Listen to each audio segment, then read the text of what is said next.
Olá, amigos, estamos de volta para mais um programa Despertar, produzido aqui pelo SEAC, Centro Espírita Amor e Caridade de Bauru. Hoje temos de volta um querido amigo, estudioso do Evangelho, e está conosco para responder algumas perguntas. Seja bem-vindo, Moisés Rossi. Obrigado, Sidney. Olá, amigos. Sempre uma grande oportunidade quando a gente pode tirar alguns momentos da vida para estudar a vida, Deus, Jesus e tudo isso que nos cerca. É um grande privilégio. Sem dúvida, o seu cumprimento tem muita profundidade, porquanto até para fazer o bem, nós temos que fazer bem o bem, segundo Emmanuel. E você trouxe a fórmula logo no começo do programa. O estudo, a reflexão, o pensamento. Moisés, eu gostaria de conversar com você hoje sobre o personagem mais importante que passou pela Terra. E ele é enaltecido por todo o Ocidente, mas também em alguns países lá do Oriente, e é respeitado de uma maneira geral até pelos islâmicos, porquanto no Alcorão há referência a esse personagem. Gandhi já dizia que o texto mais importante que ele havia conhecido na vida dele era o Sermão da Montanha de Jesus. Moisés. Todos conhecem Jesus, enaltecem, reconhecem o seu mérito, mas existem provas materiais de que Jesus passou pela Terra, Moisés? Sim, existem provas materiais, principalmente guardadas no Vaticano. Existem cartas das autoridades romanas que dominavam a Judéia à época de Jesus, que mencionam um oficial de Roma se reportando ao imperador de Roma, mencionando a figura, não é, de um judeu que dominava, que atraía multidões, né, que o nome era Jesus, enfim, contando que supostamente ele fazia milagres ou coisas impossíveis de se fazer. Então existem vários documentos, né, históricos guardados falando da passagem de Jesus pela Terra. E claro, não é? Nós temos praticamente 50 evangelhos. O que é o evangelho? É alguém contando a passagem de Jesus na Terra e o que ele fazia, o que ele fez e o que ele ensinava. Então, existem documentos assim, das mais variadas espécies, né? Falando de Jesus, da sua passagem e contando o que ele fazia. Claro que cada um, né? Roma já tinha uma preocupação com a presença dele aqui. Como ele atraía uma multidão, podia ser uma subversão contra Roma, e uma guerra não é bom para ninguém, né? Então Roma estava preocupada com isso. Então tem muitos documentos, sim, falando da passagem dele. Na sua opinião, qual foi a importância, eu falei foi, mas até hoje a repercussão, a importância da vinda de Jesus à Terra? A vinda de Jesus na Terra traz uma nova era para a humanidade. É um marco de desenvolvimento social, cultural, afetivo, emotivo. É um marco muito grande, é uma mudança muito grande para o homem da Terra, para a humanidade na Terra. Porque hoje a gente falar que a gente tem que ser fraterno é uma coisa que todo mundo sabe, não é? Mas naquela época... Naquela época, o judeu sequer dirigia a palavra a um estrangeiro. Eles nem conversavam, eles não diziam bom dia. Não se cumprimentavam. Em relação à mulher, então? A mulher era um objeto de uso. Para você ter uma ideia, a Bíblia, no Velho Testamento, na lei de Moisés, Moisés escreveu um código civil, um código penal, um código comercial e um código religioso. Nessa lei de Moisés, ele ensina como você pode vender a sua filha como escrava. Está lá na Bíblia. Se você quiser vender sua filha como escrava, tem que ser assim, assim, assim, assado. Tá que a escravidão naquela época era diferente. Era como um serviçal. Não era que nem aqui, infelizmente, o que aconteceu no Brasil, né? Que eles viviam mal, era espancado, comia mal. O escravo naquela época era tido como um servo da família, era um agregado da família. Não era tão maltratado assim. Mas a Bíblia ensina a vender a filha como escravo. Então a mulher... Moisés, de uma maneira geral, a gente percebe que, mesmo que nós encontrássemos esses documentos que você citou, e eu concordo com você, era um responsável por uma região que perguntava a César como ele deveria agir em relação àqueles movimentos, se ele deveria punir, e o César, não, eles não estão trazendo problema, vamos deixar. Então eles estavam falando sobre cristãos, e naturalmente o Cristo estava implícito nesse conteúdo. Moisés, de uma maneira geral, a humanidade sente essa interferência, essa mudança, essa nova norma que Jesus trouxe, ainda que não esteja seguindo, sente no ar que essa passagem foi importante? Sim, tanto sente que você percebe o afã do ser humano de buscar uma religião. A grande maioria de nós humanos, nós sentimos a necessidade de estar ligados a uma religião. Antigamente nós tínhamos um bar em cada esquina, hoje nós temos uma igreja em cada esquina. As pessoas às vezes até criticam, mas tem igreja que pensa muito em dinheiro. Não importa.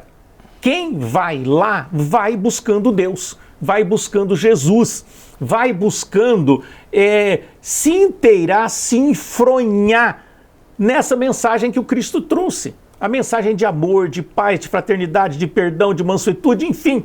Tudo o que Jesus nos ensinou é um anseio da alma. Mas as nossas emoções, os prazeres, a arrogância, a prepotência, uma série de coisas que nós ainda temos, nos dificulta a prática do Evangelho de Jesus. Mas o anseio de compreender e praticar está no coração da humanidade. Por isso que a humanidade procura tanto Deus, tanto Jesus, tanto as religiões. Excelente colocação sua. Nós vamos fazer um pequeno intervalo e no próximo bloco eu vou perguntar ao Moisés, assim, logo no início, basta aceitar e crer em Jesus? No instantinho estaremos de volta.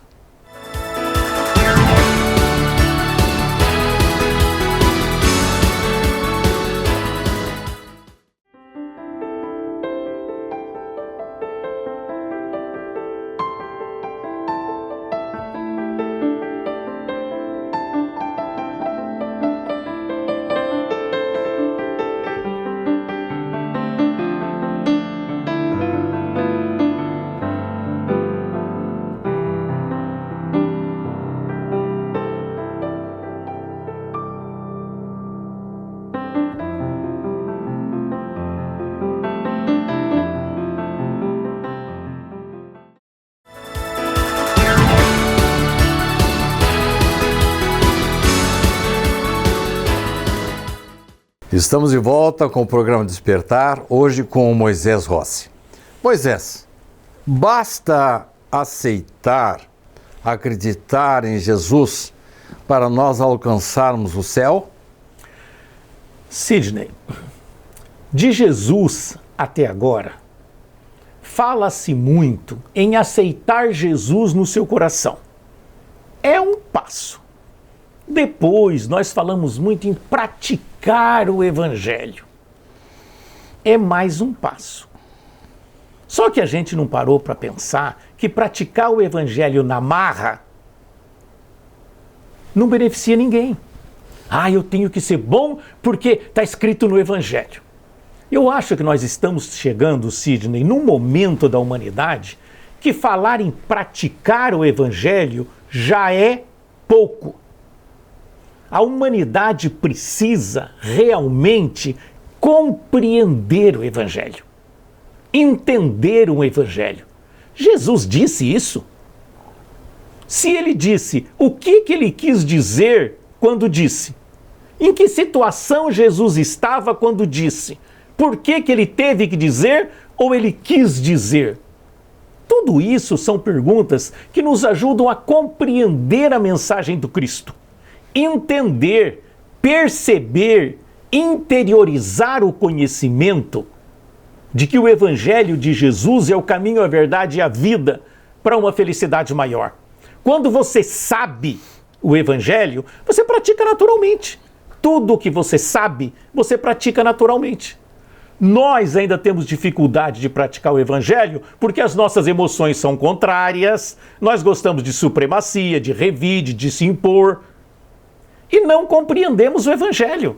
Nós não paramos para esmiuçar o Evangelho, analisar cada máxima do Evangelho. Jesus falava muito em perdão. Ele chegou a dizer que nós temos que perdoar 70 vezes 7 vezes. Mas para você conseguir perdoar, você tem que saber o que é o perdão. Começa por aí. Ah, perdoar é esquecer. Tá, seu cônjuge te trai, você vai esquecer em quantas encarnações? Não esquece. Perdoar não é esquecer. Perdoar é você lembrar e aquilo não te fazer mal mais, não te incomodar mais. Como? Você tem que compreender o contexto maior do Evangelho de Jesus. Então, o ser humano, eu acho que inclusive os divulgadores, o padre, o pastor, o palestrante espírita, devia começar a se preocupar mais, não em ensinar a prática do Evangelho, mas ensinar a compreender o Evangelho, compreender o que Jesus quis dizer, para a humanidade interiorizar isso e permitir que se exteriorize dele através da emoção, das práticas. Ou seja, acontece a situação, aquela reação natural em acordo ao Evangelho de Jesus. Nós só vamos conseguir isso quando realmente nós soubermos o Evangelho, quando nós tivermos interiorizado esse conhecimento. Passei uns tempos atrás no exterior e o Natal lá é lindo, maravilhoso, brilhante, músicas, luzes, mas não encontrei uma pessoa falando em Jesus. Voltei para o Brasil, mesma coisa. Aliás, tempos atrás, bem tempos atrás, eu era menino, havia um jingle de uma rádio de Bauru que dizia mais ou menos assim: neste Natal, lembre-se do aniversariante. Eu fiquei pensando, quem que fazia aniversário em dezembro, Moisés? É Jesus.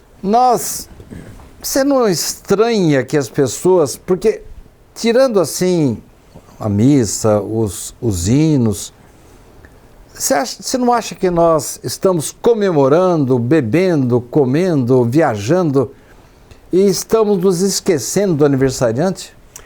Na verdade, a sensação que se tem é que você preparou uma festa de aniversário e o aniversariante não veio, né? E as famílias não se ligam mais tanto, não é? No fato, né, de nós estarmos comemorando um aniversário, virou uma comemoração social. Mas isso é uma perda. Na sua resposta anterior, você falou que a partir do momento que nós conhecermos bem, interpretarmos bem o Evangelho, a gente está chegando já num ponto bom. Mas será que não nos cabe fazer todo o possível para interiorizá-lo, para que ele faça parte da nossa vida? Eu tinha um tio que antes de começar a ceia de Natal, ele fazia uma oração. Ele era católico e convidava todos os filhos para a oração. Alguns fazem isso hoje, principalmente os evangélicos, o que eu acho maravilhoso. Mas será que não precisaríamos comemorar o Natal de uma outra maneira? Ou além das comidas, bebidas, das confraternizações familiares, que são ótimas, mas trazê-lo para dentro da gente? Mas é exatamente a resposta anterior. Quando você traz o Evangelho para dentro de você, você traz Jesus, que é o evangelista maior. você começa a perceber e a sentir mais a presença de Jesus dentro de você. A humanidade se intelectualizando mais, acaba se afastando naturalmente dessa sensação, não só de Jesus, como Deus também. Mas eu acredito que conforme a humanidade for compreendendo mais a mensagem, vai valorizando mais o mensageiro. Você atingiu o ponto exato que eu gostaria de chegar. Para terminar este bloco, na sua opinião, qual a melhor maneira de homenagearmos Jesus no seu aniversário? A melhor maneira de homenagear Jesus é fazendo o que ele ensinou, fazendo o bem.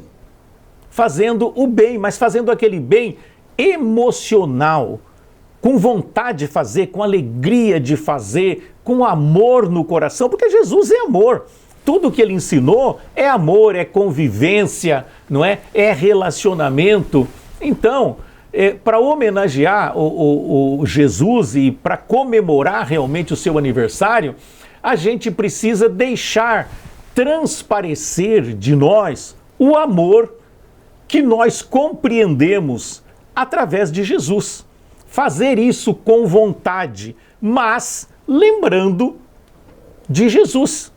Porque para os nossos entes queridos, nós fazemos as coisas com amor, mas é pouco, está escrito na Bíblia. Você cumprimentar aqueles que você ama, o que você está fazendo? É uma obrigação sua, não é? Agora, expandir isso com amor, olhar para a humanidade e sentir parte dela, sentir-se integrante dessa criação de Deus, desse grupo que Deus criou e principalmente a direção segura do Mestre Jesus. Então homenagear Jesus é fazer o bem por Jesus. Toda vez que fizestes a um desses pequeninos, a mim estareis fazendo. Você já respondeu, mas eu gostaria que você voltasse ao assunto no próximo bloco. Se isso que você acabou de falar significa fazer nascer Jesus em nosso coração. Não saia daí, nós voltaremos um instantinho com o último bloco do programa de hoje, falando sobre Jesus, Natal. Vou fazer uma pergunta para ele sobre a data de Jesus, em que Jesus nasceu. Vou conversar com ele sobre os presépios, a árvore de Natal, enfim, coisas das quais gostamos de conversar neste final de ano. Voltamos no instantinho.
Estamos de volta para o último bloco do programa de hoje, que voa, né? Quando o entrevistado tem empatia, ele fala fácil, como é o caso do Moisés, o programa voa.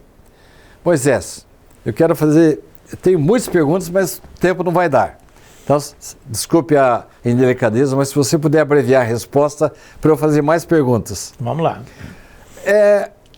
partindo do ponto que nós paramos, aquilo tudo que você falou, Moisés, significa fazer nascer Jesus em nosso coração? Exatamente. A gente, quando você disser assim, graças a Deus, você não dizer só com a palavra. O graças a Deus tem que sair com a sua gratidão real. Porque, tá tudo bem aí, graças a Deus, tudo bem, a gente fala. Ficou até um vocábulo, né? Quando você traz Jesus para dentro de você, você fala lembrando, sentindo isso. Isso é trazer Jesus. E a importância, não é? Eu entendi que é bom para mim e para a humanidade esta atitude que o mestre ensinou. Então, na verdade, é a emoção que sai de você no seu pensamento e nas suas atitudes é que demonstra que você trouxe Jesus, Deus, para dentro de você. Pois é, eu conheço você há muito tempo. E eu, de vez em quando, me pergunto se de 5 anos para cá eu estou melhor. Pelas suas palavras, Moisés, eu noto que você, inclusive, mudou um pouco o modo de falar da última vez que eu entrevistei. Você sente que o tempo está fazendo bem para a sua evolução? Sidney, o Espiritismo é uma luz maravilhosa, iluminando a nossa mente e o nosso íntimo. O tempo ajuda, mas compreender Deus, compreender Jesus, com essa luz maravilhosa que o Espiritismo traz, é isso que muda a gente. Mas eu acho que eu conheço você há muito tempo. Eu entendo que com alívio, com alegria, eu noto você hoje, desculpe a expressão forte, mais iluminado. De repente a gente aprendeu mais um pouquinho, né? A gente vai ficando velho, vai adquirindo experiência, vai aprendendo mais. Mas se eu mudei e tudo que eu aprendi, eu agradeço ao Espiritismo, que realmente me trouxe um Deus maravilhoso, um Jesus sublime e me fez perceber a importância de tudo isso no ser humano Moisés e na minha vida de relação com a minha família, com tudo que me cerca. As dores e os filhos fazem a gente amenizar, né, Moisés? Com certeza. 25 de dezembro é a data em que Jesus nasceu? Possivelmente não. Você conhece bem a Europa, você sabe que esse é um dos períodos mais frios, né? Lá na Europa. E Jesus teria nascido num momento de recenseamento. Então é difícil a gente imaginar que um dirigente de um país iria colocar um recenseamento num momento de clima tão ruim. Hoje a gente viaja com carro com ar-condicionado. Aquele tempo era a pé. O judeu ele nem usava muito transporte animal, era a pé. Imagine um frio, as pessoas morriam na estrada. E se por acaso ele realmente ficou meio ao relento ali, na manjedoura, teria morrido de frio, não teria vingado. Então, possivelmente não foi 25 de dezembro e acredito eu também que não faz exatamente 2025 anos, né? Deve ter alguma variação aí. A história diz realmente que, inclusive, aquele que estava perseguindo, procurando matar o Salvador, teria nascido antes, bem antes. E o presépio? O que você acha? É uma coisa boa? Árvore de Natal? As guirlandas? Isso é bom? Eu acho bom. Modifica o ser humano. Alivia o ser humano. O que a gente não pode é querer adorar o presépio, rezar para o presépio. O presépio é uma simbologia, é uma demonstração de alguma coisa que aconteceu. Não é? As famílias ficam felizes fazendo aquilo, alivia o peso da vida, das expiações, das provas. Eu acho tudo isso válido, desde que você olhe o presépio bonito e lembre que Jesus está lá nas esferas superiores da vida e não é aquilo. Moisés, o consumismo atrapalha a comemoração? Olha, Sidney, na minha opinião pessoal, não. Eu posso estar enganado. Não, gera emprego, gera riqueza. Né? Mas vai mais além do que isso. Ah, é? gera confraternização. Sim, sim. As boas energias. Por que que no fim do ano parece que fica tudo melhor? Porque o coração do ser humano melhora. Você está pensando em quem você vai convidar para a festa, para passar de ano, para o Natal, o presente que você vai dar, o presente que você vai receber. É um momento em que a humanidade pensa em fraternidade, em amor, em respeito, em perdão. Então a atmosfera vibracional da Terra se melhora nessa época do ano. Os espíritos superiores confirmam isso. Exatamente. Muitos espíritos vêm, se aproximam mais dos homens, porque nós abrimos as comportas para a chegada deles. Então as pessoas falam que o Natal melhora o ano que vem. Não é. Somos nós que melhoramos esse momento do ano, porque nós melhoramos as nossas vibrações. Moisés, nosso tempo acabou e eu queria que você passasse, olhando para essa câmera aqui, uma mensagem assim de como comemorarmos melhor o Natal. Vamos nos lembrar do aniversariante. Homenageá-lo em pensamento. Jesus não precisa de nós, somos nós que precisamos dele. Mas em respeito a tudo que ele fez por esse planeta. Imagine a grandiosidade desse espírito, o mais puro e mais perfeito. Vamos comemorar, vamos beber, vamos comer, vamos nos alegrar, vamos convidar os parentes, vamos confraternizar, mas vamos permitir que Jesus esteja conosco nesse momento. Vamos falar dele, vamos lembrar dele, vamos comentar Jesus durante a nossa festa de Natal. Falar de Jesus não é só orar é fantástico, é maravilhoso, mas nós podemos comentar durante a ceia de Natal, comentar de Jesus, falar de Jesus, como será que foi a passagem dele, como não foi. Nós temos até uma série agora, né, Os Escolhidos, que traz um pálido exemplo do que foi. Então, minha gente, vamos trazer Jesus, vamos falar sobre ele, vamos questionar como foi, o que ele sentiu, o que ele não sentiu, trazer ele para a festa dele. Muito obrigado pela sua presença. Nós escolhemos muito bem a pessoa para falar de Jesus, de Natal. Você foi muito feliz nas suas palavras. Obrigado, Sidney. Eu que agradeço a oportunidade de estar aqui. Que Jesus nos abençoe e nos dê um bom Natal. Agradecemos a sua companhia, a sua presença e do nosso coração desejamos que você tenha um Feliz Natal.